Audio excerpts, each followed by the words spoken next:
Bonjour à tous, bienvenue dans cette nouvelle édition du 17h30. Voici les titres de ce journal.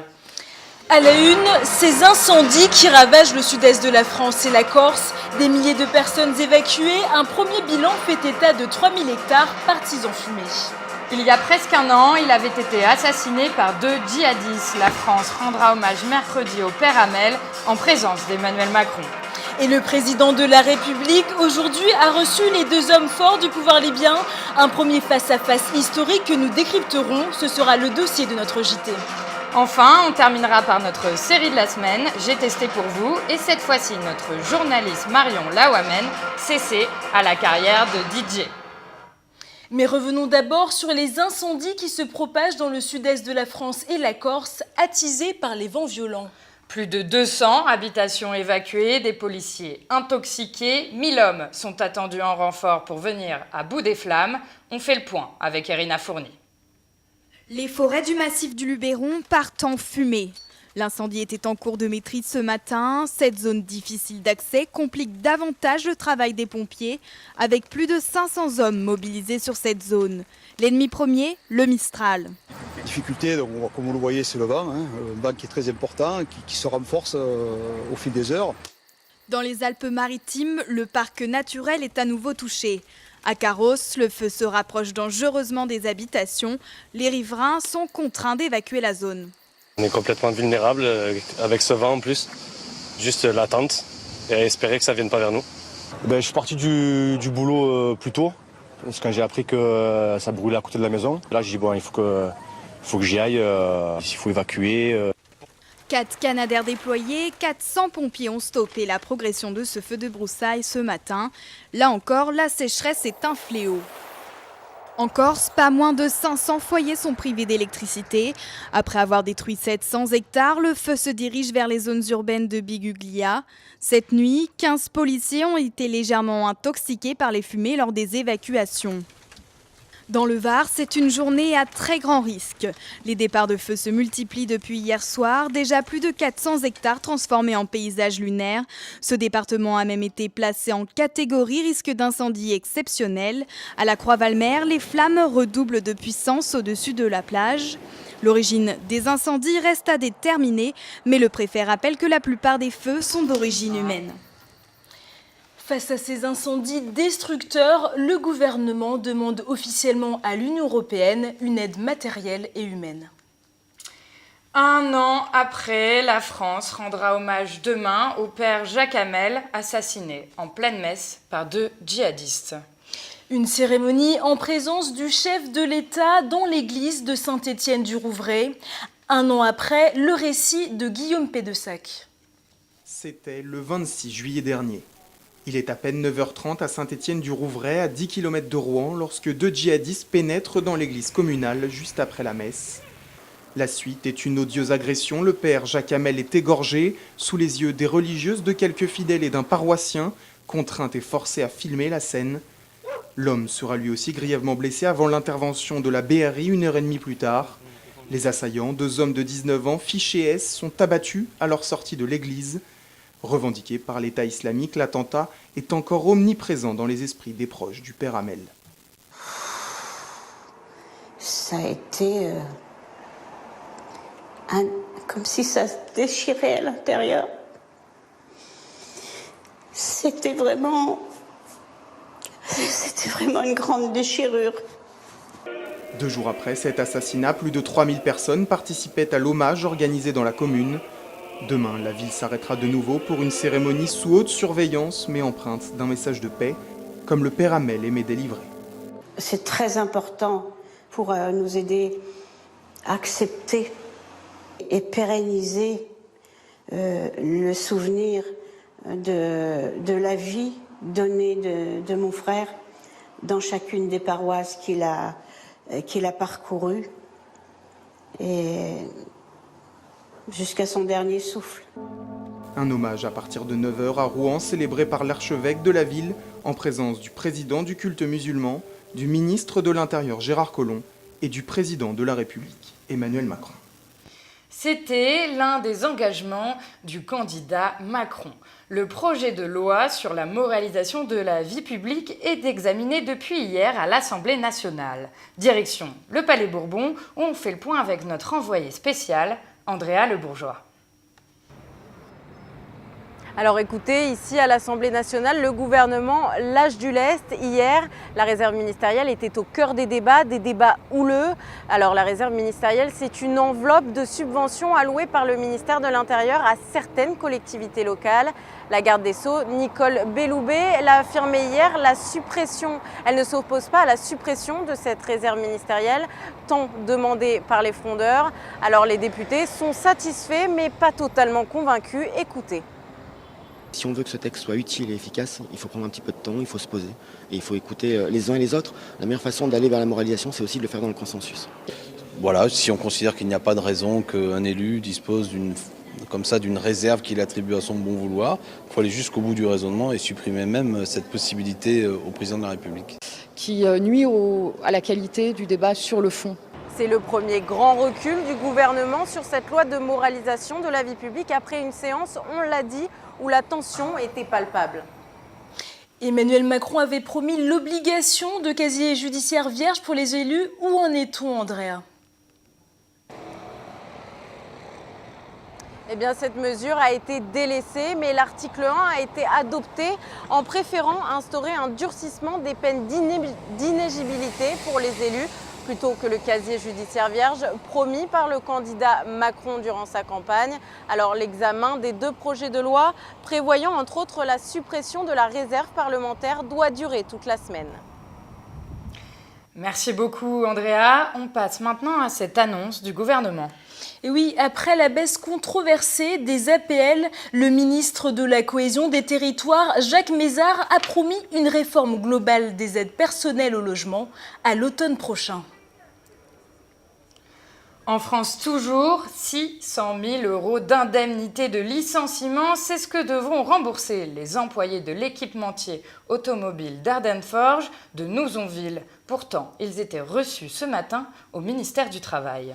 Et oui, 7 ans après, les 47 ex-salariés vont devoir rendre ce trop perçu selon une décision de la Cour de cassation pour travail dissimulé. Le ministère promet un arrangement à l'amiable dans les 15 jours pour permettre un étalement du remboursement. Et c'était une première. L'exécutif recevait ce mardi à la Celle Saint-Cloud les deux principales autorités libyennes, Fayez al-Sarraj et Khalifa Haftar, en espérant qu'ils s'engagent à sortir ce pays du chaos.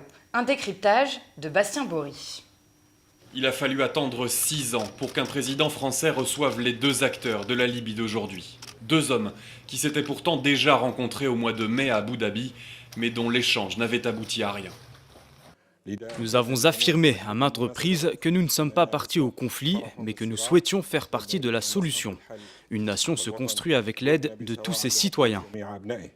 Objectif de la rencontre de Paris, réformer une des dernières institutions encore debout, le Conseil présidentiel libyen, afin d'inclure un homme fort, le maréchal Haftar. Avec ses troupes, cet homme a réussi à mettre la main sur la deuxième ville du pays et sur 85% de la production pétrolière libyenne. Mais la communauté internationale voit en lui un nouveau dictateur. C'est vrai que le maréchal Haftar est dans une situation, dans une position triomphante. Et le pouvoir se prend à Tripoli. L'obsession de Haftar, c'est d'arriver à contrôler Tripoli. Mais là, il y a des gros risques, à la fois militaires avec d'autres milices, mais aussi un risque politique. La Libye demeure une priorité car 100 000 migrants ont déjà rejoint l'Italie depuis janvier. L'Europe a donc les yeux tournés vers Paris, même si cette initiative ne pourrait être qu'une étape dans la longue marche vers la réconciliation nationale. Et nous accueillons Bastien Bory en plateau. Vous revenez tout juste de Tripoli. Expliquez-nous pourquoi la Libye envoie-t-elle en France ces deux émissaires ? Alors, pour bien comprendre, Emmanuel Macron reçoit aujourd'hui les deux hommes qui tiennent la Libye. Le premier, c'est Fayez al-Sarraj. C'est le président du Conseil présidentiel libyen. C'est une sorte d'institution qui tente en vain d'organiser la transition démocratique depuis la Révolution. Le second, c'est le maréchal Haftar. C'est un militaire totalement imprévisible, mais c'est surtout l'homme le plus puissant du pays. Alors je vous propose un petit coup d'œil sur cette carte. Vous voyez ici en vert la partie contrôlée par le maréchal Haftar dont je viens de vous parler. C'est la partie la plus riche en hydrocarbures. Fayez al-Sarraj, lui, contrôle uniquement Tripoli. C'est la seule autorité reconnue par la communauté internationale, mais c'est aussi la plus faible. Et ce n'est pas tout, je crois qu'il y a aussi des milices. Oui, et tout n'est pas fini. On va retourner sur cette carte. On voit ici en rouge la partie contrôlée par la milice Fajr Libya, en noir des djihadistes affiliés à l'État islamique, et au sud, les Touaregs. Donc oui, l'intervention militaire française de 2011 a rompu le lien qu'il y avait entre les Libyens, et aujourd'hui la France tente de réparer cela, car la situation actuelle alimente les trafics, et souvent de manière tragique, on l'a vu dans ce sujet, à destination de l'Europe. Merci beaucoup Bastien. Au Proche-Orient, une décision de l'État d'Israël qui va peut-être abaisser les tensions dans la région. Et oui, le gouvernement a décidé ce mardi de retirer les portiques de sécurité sur l'esplanade des mosquées de Jérusalem. Une décision qui intervient après la mort de 5 Palestiniens et 3 Israéliens et d'une intense mobilisation diplomatique. La communauté internationale s'inquiétait en effet du risque d'un débordement des tensions au-delà des territoires palestiniens. Et l'Espagne fait face à une nouvelle attaque terroriste.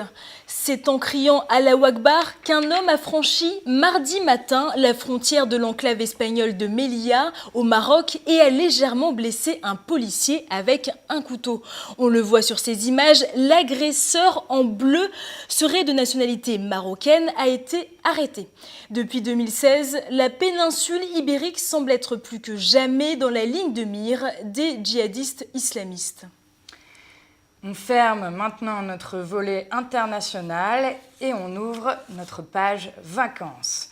Marie-Carline, vous les connaissez, ces petites bêtes qui nous empoisonnent la vie chaque été. Je parle bien sûr des moustiques. Comment s'en débarrasser? Les anti-moustiques sont-ils vraiment efficaces? Un sujet piquant signé Aurélie Payette. La plage ensoleillée, les coquillages, les crustacés et les moustiques. Qui se cache sous la table de ma terrasse et il me bouffe les chevilles. Ça pique, hein, c'est horrible. Ah oui, même bien, je crois que j'ai la peau le sang sucré. Ça empêche de dormir, hein. Alors les Français font tout pour s'en protéger. Aérosols, prises électriques, spirales, sprays, sticks et même applications smartphone. Nous leur consacrons 400 millions d'euros par an, mais sont-ils efficaces? Rendez-vous dans ce laboratoire montpelliérain. Donc voilà les moustiques, il faut savoir qu'il n'y a que les femelles qui piquent puisqu'elles ont besoin de sang pour fabriquer leurs œufs. Nous allons donc mettre à l'épreuve 50 moustiques femelles enfermées dans cet habitacle et on commence par l'application smartphone. Activée, elle diffuserait des ultrasons censés faire fuir les moustiques. Au bout de quelques secondes seulement, les premières piqûres se font sentir. Ce bracelet, maintenant, il coûte 14 €. Il devrait dégager un produit anti-moustique. En moins de 10 secondes, une vingtaine de moustiques se posent sur l'avant-bras du testeur. Enfin, on teste ce spray vendu 6 € en pharmacie. Après 1 minute dans l'habitacle, toujours pas d'assaut. Pour tuer les moustiques, tout ce qui est spray, diffuseur longue durée, plaquettes, tout ça à base d'insecticides et qu'on trouve dans le commerce, donc ça en général c'est efficace. Après tout ce qui est gadget comme les applications smartphone ou les bracelets anti-moustiques, ça ne marche pas. Des produits efficaces mais à base d'insecticides. Les utiliser au quotidien pendant l'été, oui, mais des précautions doivent être prises. Certains sprays contiennent des insecticides très utilisés. Les pyrétrinoïdes sont soupçonnés par l'INSERM d'endommager le système nerveux des enfants. Avant de faire votre choix, il faut donc bien lire les étiquettes et réserver les produits dosés au-delà de 25% pour les zones tropicales et les enfants de plus de 12 ans. Et comme chaque été, Léa, les départs en vacances sont une bien triste période pour nos animaux, les bêtes. Malgré le fait que l'abandon volontaire d'un animal soit reconnu comme un acte de cruauté, les refuges de la SPA sont surpeuplés. Un reportage de Mathilde Boutemi. La distribution des friandises, voilà l'un des rares moments de réconfort pour ces chiens en refuge. Béatrice travaille dans la protection animale depuis 10 ans et comme chaque année, elle redoute la période des vacances d'été, une période durant laquelle le nombre d'abandons d'animaux explose. Tous les ans, c'est la même chose. Tous les ans, il faut se blinder et se dire, allez, encore 2 mois difficiles, au moins 3 mois difficiles à passer. Avec près de 170 chats et une centaine de chiens, ce refuge de banlieue parisienne est saturé. Olivia est salariée de la SPA, tout comme Lazare, qui travaille ici depuis 22 ans. Pour eux, juillet et août sont des mois éprouvants physiquement et moralement. Quand tu vois les pauvres animaux qui sont attachés devant le refuge ou les abandons, que les gens rentrent en disant qu'ils se séparent, et en fin de compte c'est que du mensonge, c'est une histoire de vacances quoi. Toutes les demandes d'abandon, c'est sous des prétextes plus ou moins bidons. Il y a bizarrement beaucoup d'allergies, beaucoup de grands-parents malades, etc. Pour le moment des balades, ces chiens peuvent aussi compter sur les bénévoles comme Olivier. Depuis début juin, il donne de son temps pour chouchouter un peu ses bêtes en mal d'affection. Tout ça dégueulasse. Mais il y en a de plus en plus. Il y en a qui se rendent compte qu'ils partent en vacances, ils ne peuvent pas aller dans tel hôtel ou dans tel camping, des choses comme ça. Donc il y en a, ça ne les gêne pas, ils abandonnent le chien. L'abandon volontaire d'un animal sur la voie publique est sanctionné par la loi. L'auteur risque 2 ans de prison et 30 000 € d'amende.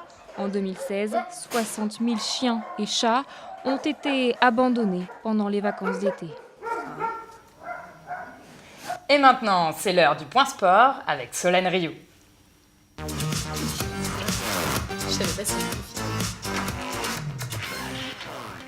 Direction Budapest pour les championnats du monde de natation. Solène, disons-nous plus. Oui, ça va mal, ça va très mal pour la France.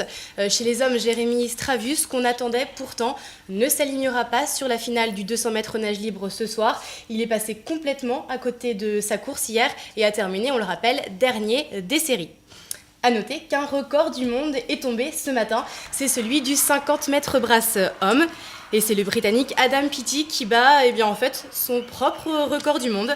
Il termine son 50 mètres brasse en 26 secondes et 10 centièmes. Et du côté des femmes, ça va un peu mieux. La Française Charlotte Bonnet a assuré sa série du 200 mètres nage libre ce matin. La finaliste des derniers JO devrait avoir toutes ses chances en demi-finale et peut-être ainsi redonner le sourire à la délégation française. Vous pourrez suivre sa course en direct, c'est dans un peu plus d'1 heure sur nos antennes. On suivra ça avec plaisir.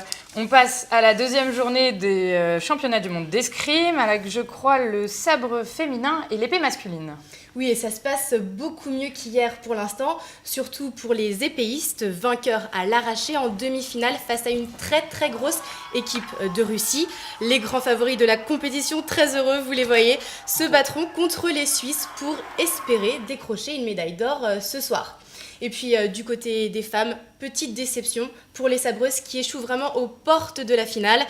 Défaite 42-45, rien de perdu pour les Françaises qui vont à présent tirer pour la 3e place. C'est en ce moment même et c'est face au Japon. Et maintenant, ce coup de tonnerre qui touche le monde du football. Oui, c'est vrai que ces derniers jours, on se concentrait plutôt sur le feuilleton Neymar. Eh bien, aujourd'hui, c'est le retour du feuilleton Mbappé. Selon les quotidiens espagnols, le Real Madrid et l'AS Monaco auraient trouvé un accord de principe à 180 millions d'euros, dont 20 de bonus. Rien que ça. On connaît les affinités et les contacts existants entre Zinedine Zidane, l'entraîneur merengue et la pépite de Monaco. C'est maintenant au coach du Real de trancher. Eh bien, on verra ça. Merci beaucoup, Solène. Merci. Avec plus de 197 millions d'euros investis, Luc Besson de nouveau dans la tourmente pour son dernier film Valérian et la cité des 1000 planètes. Le cinéaste a attendu des effets spéciaux et un financement à la hauteur pour adapter la bande dessinée. Un retour en images avec Nastasia Passaris.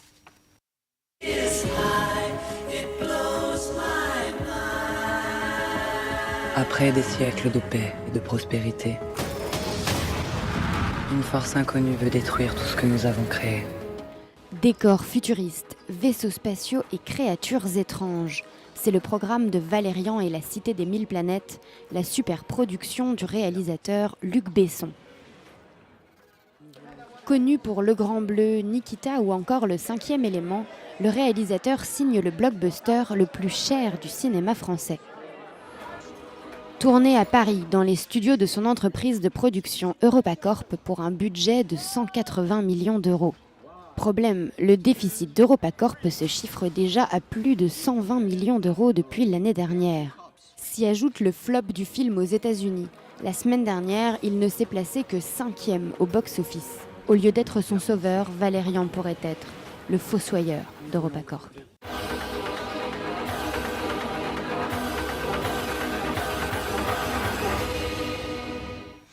Et c'est la suite de votre série quotidienne tant attendue, J'ai testé pour vous.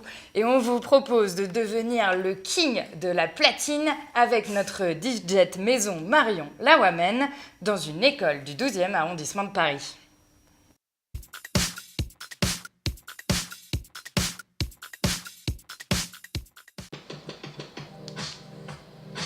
Alors je suis sûre qu'on a déjà tous rêvé d'être derrière les platines pour faire danser la foule, enfin au moins ses amis. Alors j'ai décidé de tester pour vous un cours pour apprendre à devenir DJ. Donc, je suis avec Hakim, c'est le fondateur de l'école K-School, il est aussi professeur ici, mais c'est avant tout un DJ professionnel.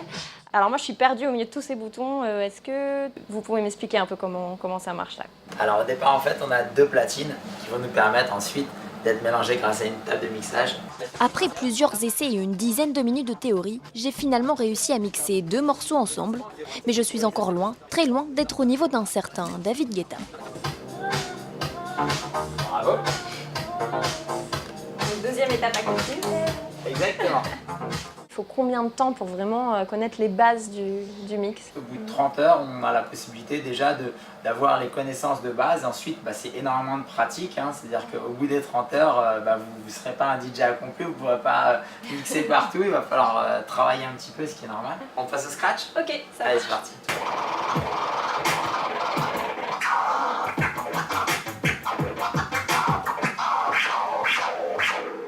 Quand on scratch, en fait, on va utiliser principalement son majeur et son annulaire. Ouais. D'accord.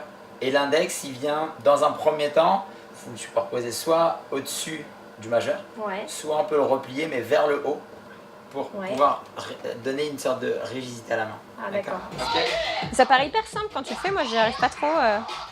C'est vraiment comme n'importe quel instrument, il faut s'entraîner.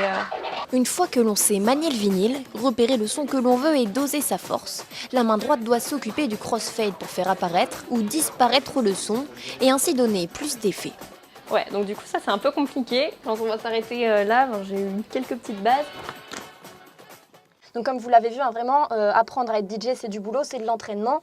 Vous pouvez assister à des cours particuliers comme je viens de le faire. Il y a aussi des cours collectifs et l'école propose aussi une formation professionnalisante sur 10 mois. L'école K-School, c'est la première école au monde à être reconnue internationalement. Bon, maintenant je vous laisse, je vais enregistrer ma petite voix pour mon morceau. Hop. Last night I did say my life. No, no. Yeah, yeah. Marion semble-t-il a trouvé sa vocation. Et c'est déjà la fin de ce journal réalisé par les équipes de Félix Roy et Jawad Haïtamer. Et on se quitte sur ces images de la sortie très attendue du documentaire sur le groupe mythique de musique cubaine Buena Vista Social Club, Adios, c'est comme ça qu'il s'appelle. Bonne soirée à tous.